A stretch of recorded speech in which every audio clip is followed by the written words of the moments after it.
Hello les amis, j'espère que vous allez bien.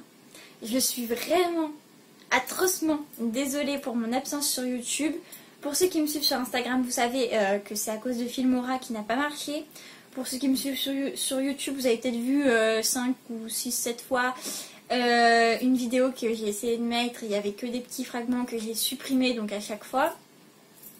C'était un weekly vlog, il y en avait un autre derrière et en fait, vu que ça marchait plus, j'ai abandonné l'idée et j'ai tout simplement arrêté quoi. Et puis on tombe en pleine période de partiel et puis je travaillais pas mal le week-end aussi. Bon là ça va être fini parce que pour ceux qui ont suivi mon post, donc pour vous, enfin pour moi c'était hier mais pour vous je sais pas quand est-ce que je mettrai cette vidéo en ligne sur Instagram. Je vous disais que j'allais démissionner de ce job. Voilà, je peux vous expliquer, mais bon, c'est pas... Voilà quoi. En fait, j'ai pas de contrat avec l'agence. Les seuls contrats que j'ai, c'est par animation. Donc, j'ai mes week-ends de libre, je lui dis, et c'est juste à elle de me proposer, j'insiste sur le proposer, hein, proposer des animations, et après à moi de lui dire si oui ou non, je les accepte. Le fait est qu'elle ne proposait pas, à chaque fois elle imposait et je suis désolée mais non. Et là la dernière fois ça a été le summum quoi, en fait dans la même semaine je lui demande donc du matériel qui me manque pour 2 thèmes. Elle m'en donne que pour un parce que pour l'autre vu que je l'ai pas le week-end j'aurais qu'à repasser à l'agence pour le chercher. Je peux pas faire que des allers-retours entre l'agence, la fac, chez moi, enfin elle se rend pas compte en fait. Je suis pas libre à ce point là. Donc voilà. Quoi d'autre? Je sais plus ce que j'allais dire. Oui, puis donc après, elle me dit, elle me téléphone un mercredi soir à 17h. Et, enfin 16h54 pour être précise. Et elle me dit, oui, rappelez-moi, c'est urgent, vous avez une animation samedi. Bon. J'ai l'habitude, donc je la rappelle le lendemain et je lui dis oui, alors c'est quoi? Elle me dit oui, c'est une animation sapin de Noël, vous devez être à l'agence à 10h30, alors que mes animations normalement ne sont pas à l'agence et ne sont pas à 10h30. C'est généralement l'après-midi, donc là je commence à me dire ouh, ça pue. Faut prévoir des petites chaussures. Je lui dis ouais, je veux bien, mais j'ai pas de petites chaussures. Elle me dit vous avez bien des petites chaussures, des ballerines, enfin quand même quoi. Je lui dis non, j'ai pas. Elle me dit en tout cas pas de basket. Mais même, je mets pas de basket déjà de base, je mets des bottes, je vais pas y aller en bottes, elle me dit des petites chaussures. Bon. Bref, donc là ça avait commencé à m'énerver, je lui dis c'est quoi l'animation sapin de Noël? Elle me dit vous venez samedi puis vous verrez bien, on va vous expliquer, vous êtes sur une équipe de 6 de toute manière. Je me dis ouf, ça pue déjà. Je lui dis bon, je dois prévoir un sandwich. Elle me dit non, je vous en prépare un. Ok, j'ai compris. Donc ça va être toute la journée. Non. En fait, là j'étais plus d'accord. Mais vu qu'elle me l'impose, je me suis dit mais c'est pas possible. Je vais lui faire un coup de pute aussi. Donc, vous me suivez pas sur Snap, mais bon, sur Snap, pour ceux qui me suivent le savent. J'ai donc été chez le médecin, juste pour avoir une attestation comme quoi je pouvais pas travailler samedi. Et je leur ai dit que j'étais malade, voilà, vendredi pour samedi. Donc elle était un peu en colère, mais bon, ça c'est pas mon problème. Et dans la foulée, j'ai écrit ma lettre de démission et voilà. Donc je vais démissionner de ce travail. Bref, c'était une longue introduction, une longue parenthèse. Mais ce n'est pas pour ça que je venais vous voir aujourd'hui. Donc là j'ai trouvé un peu de temps pour pouvoir vous parler. En fait on est le samedi en question. Hein. Et... donc je reviens suite à vos nombreuses, parce que alors là je suis étonnée, réactions à propos de ma vidéo mariage avec un étranger. Donc il y en a eu des bonnes, des moins bonnes, ça je m'en tape. Hein. Les coincés du cul il y en aura toujours un peu, donc c'est pas grave. Oui, donc je reviens par rapport à vos réactions, parce que je me dis peut-être que j'ai pas été assez claire, peut-être que j'ai pas répondu à toutes vos questions. D'ailleurs je suis en train de me dire j'aurais peut-être dû faire une FAQ. Sur Instagram pour ça, mais bon c'est pas grave. Donc je reprends parce que j'ai pas dû être assez claire. Donc comme vous le savez, si vous me suivez sur YouTube ou sur Instagram, et si vous ne le savez pas vous allez l'apprendre, je me suis mariée avec un étranger qui vient du Bangladesh et qui s'appelle Baby Loup d'amour pour les intimes. Voilà, donc voilà, c'était le 1er septembre, là, de cette année 2018. Et je vous avais donc fait une vidéo où je vous expliquais à quel point c'était compliqué de savoir ce qu'on devait ramener déjà, comme papier, fournir comme papier, comme justificatif. Pour lui, un peu pour moi, parce que c'était simple pour les Français. Que c'était compliqué aussi de s'y retrouver entre ce qu'on vous dit, ce qu'on ne vous dit pas. Il a décidé de faire ses griffes, lui. Ce qu'on vous dit, ce qu'on ne vous dit pas, ce qu'on... Enfin, voilà, quoi. Que aussi, c'était... Bon, que c'était plutôt mal vu et que je m'étais pris la tête avec une meuf de la mairie, enfin voilà. Bref.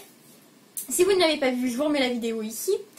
Donc oui, donc je vous disais que je m'étais mariée avec un étranger. Alors, dans l'autre vidéo, j'avais dit que je ne préciserai pas, ça fait genre, on dirait qu'il y a, je sais pas, Allah qui va arriver par là.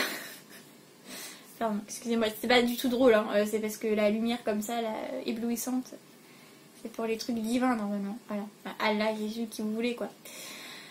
Je sais plus ce que je disais, je me suis perdue dans mes explications. Oui, j'avais dit dans l'autre vidéo que je ne préciserai pas si oui ou non il avait ses papiers et c'est là où vous avez bugué en fait. Donc je vais le préciser dans cette vidéo là. Quand on s'est rencontrés, il était en demande de régularisation, mais voilà, il n'était pas encore régularisé. Par contre, il a été régularisé avant le mariage, et d'ailleurs, c'est lui qui avait insisté pour que ça soit prêt pour le mariage. Enfin voilà, il voulait... Enfin, on rencontrait déjà des problèmes dans nos propres familles par rapport au fait d'être un couple mixte et notamment musulman non croyante. Voilà, ça c'est sûr. Hein. Donc voilà, bon. Pour ceux qui ne le savent pas, je vais le dire, je me suis convertie, même si ça ne se voit absolument pas sur moi. Mais voilà, enfin bon bref. Bon, je me suis convertie pour des raisons familiales et non pas du tout religieuses quoi. Bref, donc voilà. Je sais plus ce que je disais, putain, cette vidéo est pas du tout préparée. Et je suis même pas maquillée, je suis en train de me dire, ouais, c'est pas grave. Je sais plus ce que je disais. C'est horrible. Donc oui, donc il voulait pas qu'en plus on ait un interrogatoire de la mairie, enfin qu'on ait encore plus d'hostilité envers nous. C'est censé être le plus beau jour de votre vie, c'est quand même censé être un merveilleux jour, et c'est vrai que si on met trop de pression sur vous, vous allez finir par être stressé et dégoûté. Donc voilà. Donc il a été régularisé avant le mariage, d'où votre première question, et j'en ai reçu beaucoup des demandes par rapport à ça. Quelles sont les questions qu'on vous a demandé, enfin qu'on vous a posées, parce que c'est pas demander une question, lors du pré-entretien. Alors, pour ceux qui ne savent pas ce qu'est le pré-entretien, c'est pour les mariages donc avec des gens qui n'ont pas leurs papiers. Ça peut être avec des gens qui ont été régularisés quand même, hein, mais voilà. Nous on y a échappé, je sais pas par quel miracle. Donc c'est pour des gens qui se marient avec un sans-papier, hein, très clairement. Et donc voilà, ils ont un pré-entretien, donc un premier entretien à la mairie. Ils sont pris chacun à leur tour dans le bureau. Je l'avais évoqué dans l'autre vidéo. Chacun à leur tour dans le bureau avec un adjoint en mer. Et on leur pose des questions. Alors, je ne peux pas dire quel genre de questions puisque je n'ai pas fait l'entretien. Et puisqu'à mon avis, même si je le savais, je pense que cette vidéo serait supprimée très vite de YouTube. Par contre, il me semble carrément évident qu'il faut que vous ayez la même version des faits sur votre quotidien, alors là bien sûr sur la situation de l'étranger du couple. Voilà, parce que forcément si si la personne étrangère n'a pas ses papiers ou elle les avait mais ils viennent de périr, j'allais dire, enfin ils n'ont plus aucune validité en France, il faut qu'elle se régularise mais qu'elle ne vous l'a pas dit et que vous êtes persuadé que oui elle est en situation régulière en France, bon, bah, c'est sûr que là, déjà, c'est sûr que c'est mort, quoi. Voilà. Donc il faut d'abord avoir la même version des faits. Enfin, c'est pas... faut pas vous... Comment? Faut pas organiser tout un truc comploté et tout, mais il faut... Voilà, enfin, si vous vous mariez, c'est que vous vous connaissez forcément. Ou alors, si vous cache quelque chose, ou elle, c'est que elle est là pour les papiers. Ou il est là pour les papiers. Donc voilà. C'était surtout vos questions là-dessus, sur le pré-entretien. Ensuite, les papiers à fournir. Donc ça, encore une fois, ça dépend de l'endroit d'où vient votre époux ou épouse. Enfin, futur époux, épouse. Donc, il faut, normalement, enfin nous, il nous a fallu un certificat de célibat, un acte de naissance.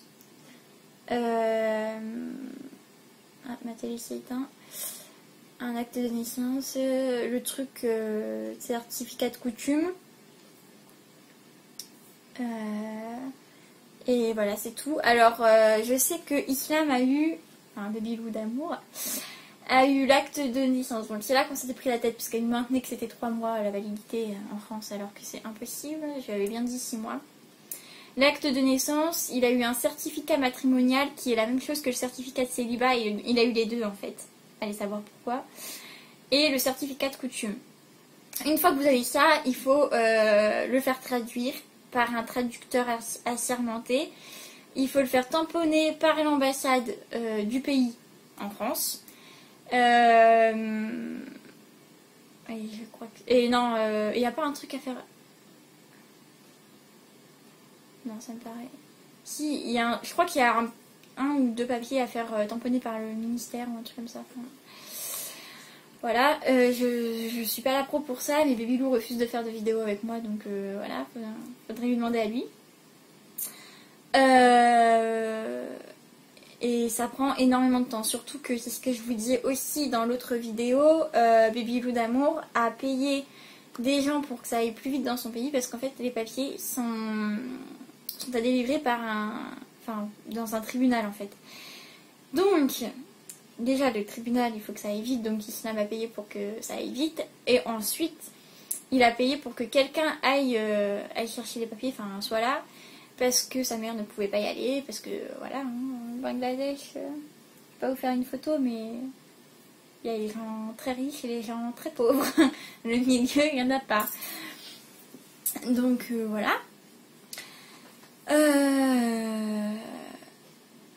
Qu'est-ce que je peux vous dire sur le mariage avec un étranger en France? Il n'y a pas grand chose à dire à part ça. Hein. Enfin, nous, ça s'est passé comme une lettre à la poste. On n'a pas eu de pré-entretien. Il y a eu juste un bug. Alors, expliquez à vos futurs époux, épouses. Parce que moi, j'ai eu beau essayer. Le jour J, là, qu'est-ce que c'est que cette mèche rebelle? Il a pas capté.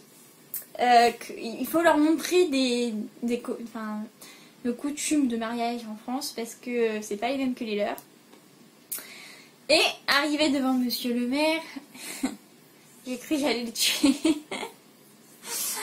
Monsieur le maire donc fait tout un discours et finit par demander: voulez-vous épouser et Islam a bugué et il a attendu peut-être 1 minute, parce que moi ça m'a paru extrêmement long, mais en fait c'était court, sans rien dire. Et je l'ai dit, mais c'était pas méchant en fait, hein. Je pensais pas l'avoir dit aussi fort, et je voulais juste lui dire: là c'est le moment de dire oui ou non. Au lieu de ça, j'ai dit: en fait là tu dois dire oui. Et ça a fait rire monsieur le maire, ça a fait rire toute la salle en fait. Donc on a recommencé, mais il n'avait pas compris. Je savais qu'il n'avait pas compris, c'est ça que je voulais lui faire comprendre en fait. Il n'avait pas compris que c'était le moment de dire oui ou non. Donc, voilà. Après la deuxième fois il a compris, il a dit oui. Sinon je vous en parlerai pas. Voilà. Alors, une autre question qui cette fois est venue d'un prof de fac. Voilà, parce que je fais des études de sciences de l'éducation et sciences sociales, et dans social, il y a social, enfin sciences de l'éducation et sciences sociales, il y a social, et social, il y a sociologie, enfin voilà, bref. Donc on a un dossier de sociologie à faire. L'année dernière, j'avais déjà fait donc le thème c'était l'engagement, et j'avais parlé à une dame de la Ligue des droits de l'homme qu'on connaissait avec Bilou, puisqu'elle nous a aidés. Donc voilà, je l'avais fait avec elle, et elle m'avait parlé des migrants, ce qui m'avait valu une note pourrie, mais bon, c'est ce que je dis, il y aura toujours des conseils du bal. Hein. Et cette année, par contre, je suis tombée sur un prof qui a l'air ultra ouvert d'esprit, qui est super, super cool, même si c'est pas trop où il veut aller, mais bon. Et donc, encore une fois, je tombe sur l'éducation hors école, et on a appris, parce que c'est un travail de groupe, on a décidé de choisir les gens qui ne parlaient, enfin les étrangers qui arrivent en France, qui parlaient pas ou peu le français, donc les allophones. Et voilà, donc c'est dans des associations, on va voir comment les associations les aident dans leur démarche, les aident à parler le français, enfin tout ça. Et notamment une personne qui va aller parler à du public. Et la question de mon prof, ouais, je tourne en rond là. La question de mon prof, oui, c'était sur quand ils arrivent en France. Alors ça n'a rien à voir avec le mariage avec un étranger, mais bon. Quand ils arrivent en France, voilà, mon prof n'était pas très à jour là-dessus. Il savait qu'il y avait des examens en langue française apparemment. Donc j'ai répondu qu'effectivement, alors je me rappelle plus le diplôme exact, le nom du diplôme, mais en gros, pour prouver qu'ils s'intègrent en France et qu'ils sont pas là juste de passage ou pour faire des gosses et prendre les aides sociales, vous voyez ce que je veux dire. Normalement, ils ont un premier examen en langue française. S'ils l'ont, ils peuvent être régularisés. S'ils ne l'ont pas, ça manque à leur dossier, quoi. Donc à la place, ils peuvent prendre des cours de langue dans les associations, les centres sociaux, et la personne qui gère ces cours leur fait un mot pour dire, pour remettre dans le dossier de la préfecture, et qu'ils prouvent qu'ils essayent de s'intégrer en France. Bref. Donc effectivement, et c'est pas parce que vous avez passé une fois cet examen que vous n'allez pas le repasser. Je m'explique. Mais Bilou l'a passé, il a été régularisé pour 1 an.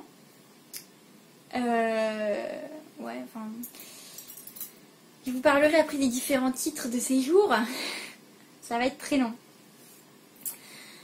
Oui, donc il a été régularisé pour 1 an. Et là, il voudrait être régularisé pour 4 ans. Et donc pour ça, il a rendez-vous à l'OFII, Office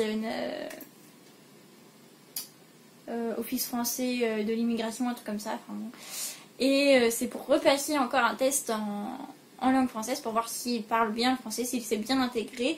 Et ça l'aidera à obtenir sa régularisation pour 4 ans. En même temps il est marié donc à une française, donc ça devrait être facile. Et puis il parle très très bien le français, donc il n'y a pas de souci. Et après il souhaite demander la nationalité, donc voilà.